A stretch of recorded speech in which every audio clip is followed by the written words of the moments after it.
The label image question is a great option that allows you to work with visuals. In this question type, students will drag answer options onto a correct place or area in an uploaded image.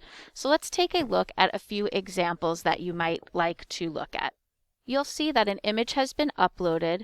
There are response boxes here that are blank, and then the students have choices below which they can drag and drop into the appropriate spot. Notice in this question there are more response options than there are areas to drag this to.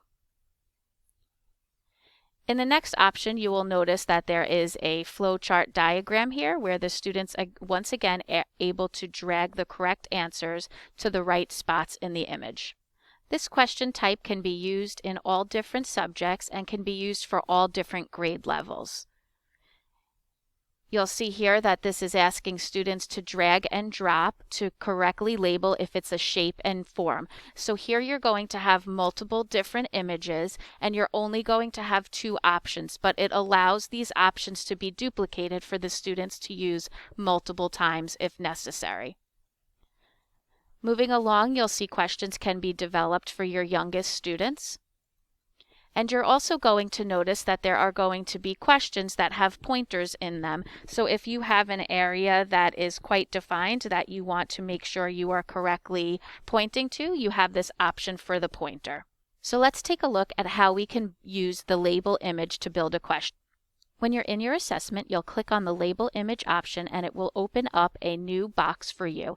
The first part that you're going to work on is the question setup, where you are going to give your students instructions. Once you've included any text or directions, you're going to click on the upload image button and you're going to click the plus to be able to search for an image that you've already saved on your computer. Once you've located your image, you'll click open and this is going to upload, and then you can click on OK. You will see that your image has been added, and right above your image you're going to see the option to add different response boxes. So when you click on these, it's going to add as many different response boxes as you click on, and then you will be able to drag and move these boxes to whichever location on the image that you would like it to be.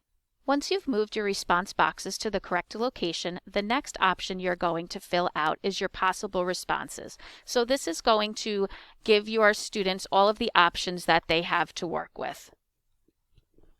Once you have added in all of the possible responses, you're going to go to the next part where you're going to set up the correct options.